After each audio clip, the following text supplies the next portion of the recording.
This video is supported by the Real Science Patreon page. Join us over on Patreon for bonus content and community perks you can't get anywhere else.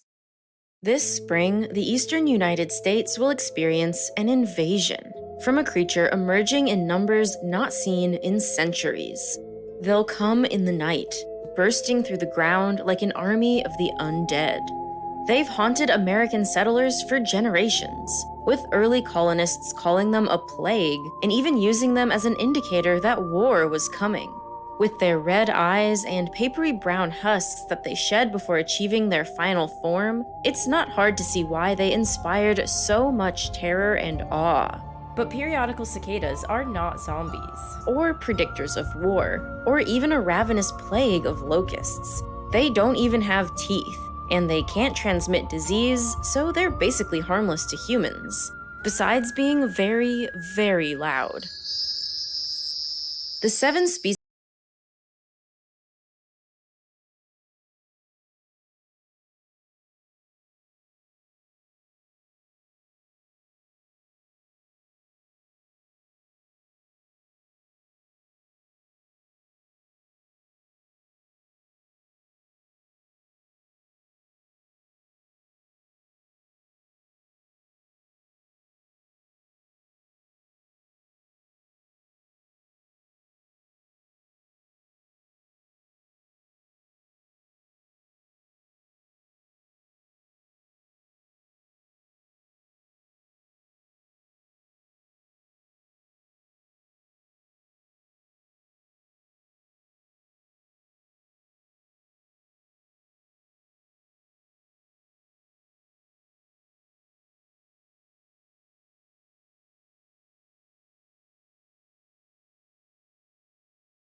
Before we get to the life cycle of the periodical cicadas, first we have to review the difference between the species and the broods. All the nomenclature gets a little tricky.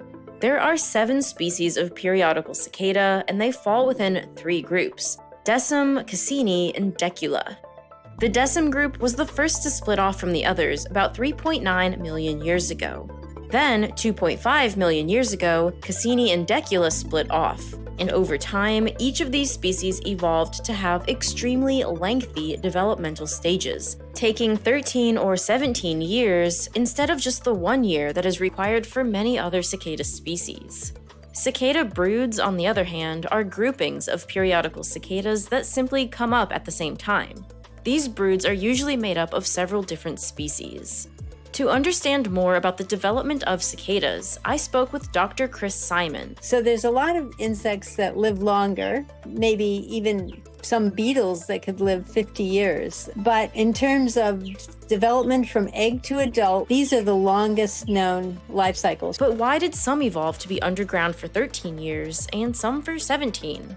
Because as these cicadas were evolving, something else was happening in North America.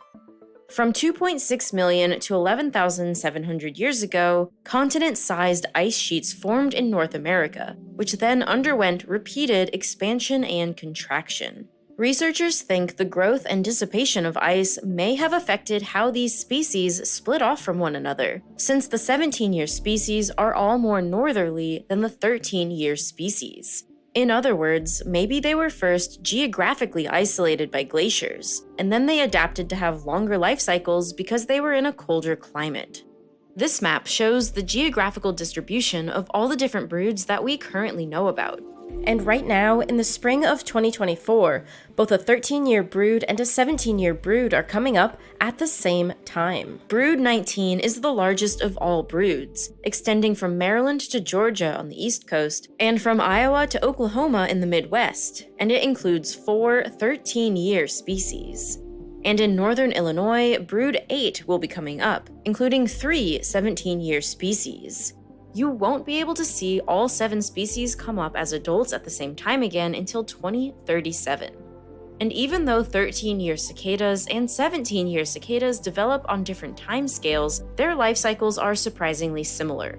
Cicada nymphs go through 5 instars, or developmental stages. But because those 5 stages all happen underground, they're pretty hard to monitor. An entomologist in Connecticut, Chris Meyer, conducted an incredible experiment to see what was going on beneath the soil.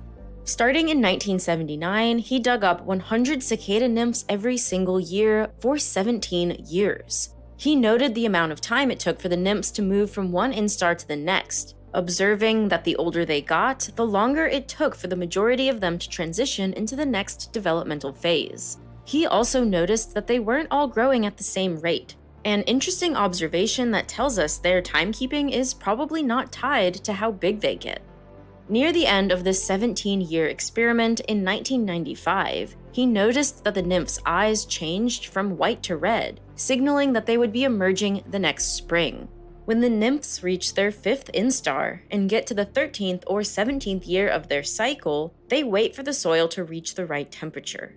At their depth of 20 centimeters, the soil needs to warm up to 17.9 degrees Celsius or 64 degrees Fahrenheit, which happens around April or May.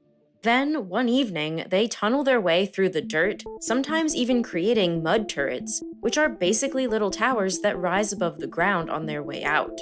They climb onto whatever vertical surface is closest to them and begin the final stage of development, molting. And this part is a little bit gross, but also super cool. Their skin splits along the thorax, what we would think of as their back. Their head, and then body, and then legs wiggle free, while the lining of their breathing tubes, or trachea, are turned inside out.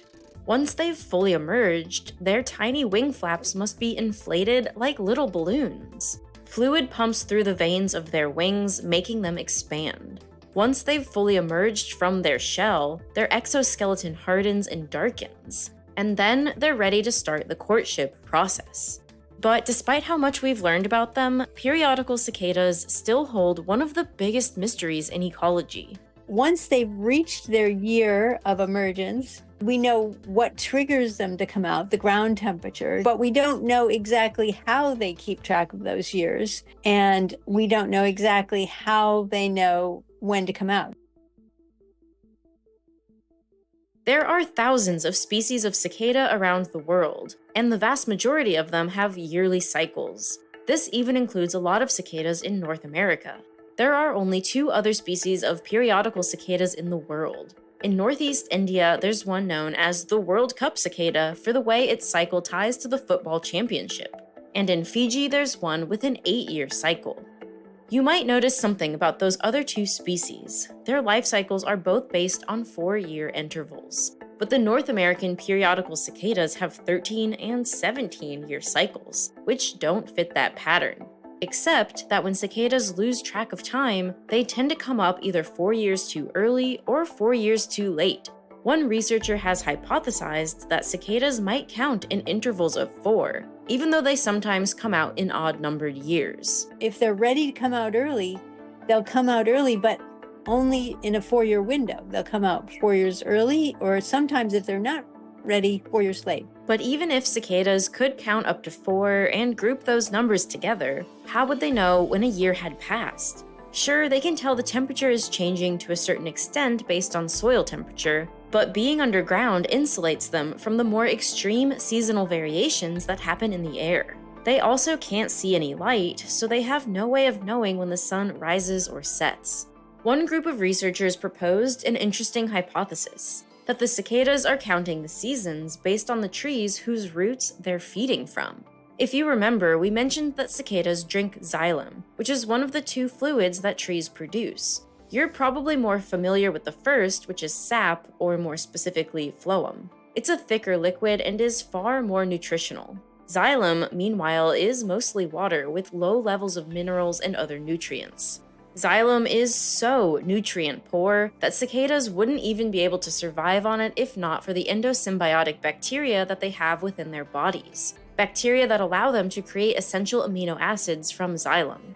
But even though xylem doesn't have many nutrients in it, the chemical composition still changes as a tree moves through the seasons, with more or less nutrients depending on the time of year. To test their hypothesis that cicadas were counting the cycles of trees, researchers potted fully grown peach trees in large pots and created 2 different light and temperature regimens for them. The first set of trees grew like they normally would, with 365 days of light and 4 seasons.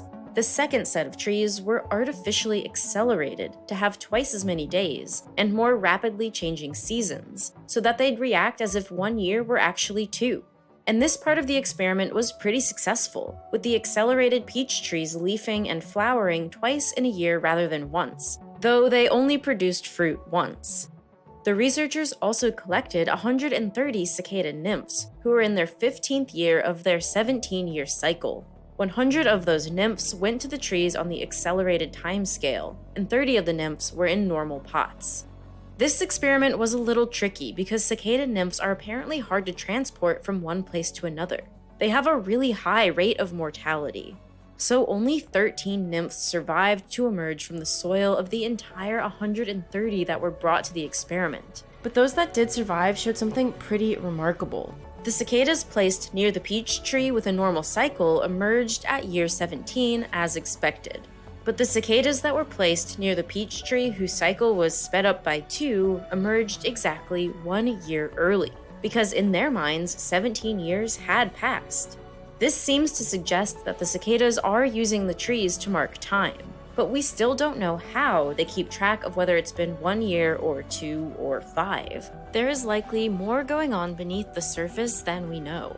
Some scientists believe there's also some sort of communication underground close to the time of emergence, but we don't know. Nobody's tested that so far. The other piece of uncertainty is why they spend so long underground and then come up all at once. Some researchers have hypothesized that their diet of xylem is so terrible that they just take a really long time to mature. It might also be an effort to break their connection to predators. Pretty much everything eats cicadas, from birds to squirrels to your pet dog. So it makes sense for the cicadas to emerge in huge numbers and have irregular cycles of emergence. Because they stay underground for so long, predators don't have life cycles linked to the cicada's growth, so no predator gets used to them as their primary food. And because they're so numerous, even if a ton get eaten, enough still survive to mate. And that mating process is the next part of what makes cicadas so cool, or profoundly disturbing, depending on your point of view. If you live anywhere near cicadas, you probably know that they are really loud. Really, really loud. In fact, if you get close to a tree filled with male cicadas, the sound levels can reach 100 decibels, which is approximately the same intensity of noise as a hairdryer, a forklift, or a subway train. It's such a loud sound that researchers have hypothesized it might negatively affect human cognitive function, though the verdict is still out on that one. But the cicadas aren't being noisy just to annoy all of their neighbors. It's an essential part of their mating, and it's different from any other insect. Crickets and katydids all produce their chirps by rubbing their back legs together. Male cicadas, on the other hand, have special organs called tymbals that allow them to produce this screeching sound. One tymbal appears on each side of the abdomen and is connected to the tymbal muscles inside the cicada's body. When the muscles rapidly contract and release, they pull on the ribbed tymbals, causing them to click and resonate against the air sacs in their thorax and abdomen. The rate at which they click and the size of their body changes the sound of their call. Because they have 2 tymbals instead of just 1, and because they're capable of pulsing the tymbal muscles as many as 300 to 400 times per second, the call is extremely loud, despite how small they are. And all of the 17-year species have different sounding calls. Magicicada septindecim makes a call that sounds like the word pharaoh.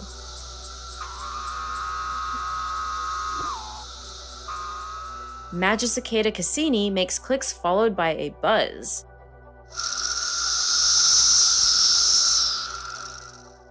And Magicicada septindecula just has a string of short chirps that last for 10 to 30 seconds with each round. The difference in those calls is part of how females know they're mating with the right species. Always a nice thing to get right. When she hears this chorus, a female cicada will approach a male cicada and signal her readiness for mating with a specific wing flick. The mating process takes about an hour, and then the female lays her eggs in tree branches. But she doesn't just leave them hanging there. She saws an opening in the wood with her ovipositor, which is a metal reinforced organ. Yes, literally metal. Researchers found everything from manganese and zinc to iron around the ovipositor, which make it strong enough to cut into the wood. She makes a cut, deposits 10 to 20 eggs, then moves forward to repeat the process on different parts of the tree branch until all 500 eggs have been deposited. Sometimes this does kill the tree branch, a phenomenon known as flagging. But it's not good for the cicadas when this happens either, since a lot of their eggs die too. So females have to choose wisely where to lay their eggs. The eggs mature over the span of 2 months, then break free and drop to the ground as nymphs, quickly burrowing to their dark shelter, where they'll live for the next 13 or 17 years. But this process doesn't always go according to plan. A certain species of fungus specifically targets the periodical cicadas. The spores fill the cicada's abdomen, rendering them sterile, but they don't kill the cicada. Instead, they seem to hijack their brains, just like the zombie fungus that attacks ants. In males, this modified behavior means they aren't just calling females. They're also doing the female wing flick signals, which draws in other males. And then the spores get passed along even further in one big creepy cycle. And that's just the start of the weirdness. The fungus also doses the cicadas with psilocybin. Yes, like the psychedelic from magic mushrooms. This tends to happen when the fungal infections are more advanced, causing the cicadas to lose the back half of their bodies entirely, including reproductive organs. Even so, the drugs make them fly around like crazy and still attempt to mate, even though they no longer have the equipment necessary to do so. By this point, you might be thinking, wow, no thank you. I do not want my yard or neighborhood to be infested by millions of noisy, creepy, mating cicadas. And fair enough. But periodical cicadas are not pests. They're actually really good for the environment in a number of different ways. First, they unlock a lot of otherwise inaccessible nutrients. By feeding on the low-nutrient xylem fluid and using it to build their bodies, they're sort of like herbivores par excellence. They serve as food for pretty much everything else around them: squirrels, badgers, birds, and yes, even humans. Some of their predators even have more offspring following the emergence of cicadas because they're so well fed. When their shed skins and then their bodies fall to the forest floor, that also provides a lot of nutrients to both plants and the bacteria and fungi that live in the soil. Nitrogen in the soil rises by 2 to 3 times its original level in the months after the adults die. This is great news for the trees. One study found that sycamores that were fertilized by dead adult cicadas grew about 10% more than controls in the year following cicada emergence, and this growth spurt lasted for at least 2 years. So you might think that they're obnoxiously loud or a little weird, and you definitely don't want one flying around in your house. But periodical cicadas play a vital role in their ecosystem, and for that, we can be grateful to them. I know cicadas aren't for everyone, so if you've watched this whole video, you're probably someone who loves the natural world, weird bugs and all. My whole life revolves around loving weird bugs, frogs, fish, and everything in between. So if you're also one of these bug lovers, or lover of all things from the animal world, then you should join us over on Patreon.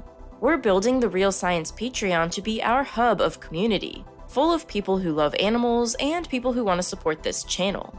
All paying members get access to a group chat called The Weird Bug Club, a chat where you can discuss ideas, connect with other members, and chat with me.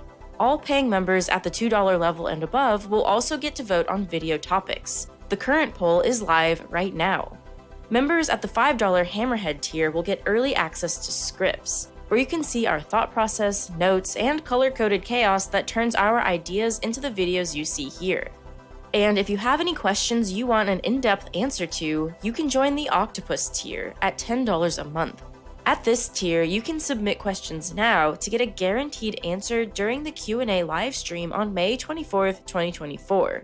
If you've ever wondered about my background, how I started this channel, how we go about making these videos, I will give you an in-depth answer on the livestream. On top of this, the $10 Octopus tier also gives you access to our new podcast, The Real Science Creature Chronicles. In each podcast episode, me and Lorraine present a story about animals in the news. This is a conversational podcast where me and Lorraine surprise each other with a topic and then discuss and joke about the subject at hand. The first episode is an exciting update about the battle against cane toads. Listen to find out the new weird thing that scientists are doing in this ongoing saga. And if you're a die-hard fan of this channel, you can become one of the elite sperm whale tier members for $25 a month. At this tier, you'll get access to everything I've already mentioned and get your name in the description and credits of the videos we post on YouTube.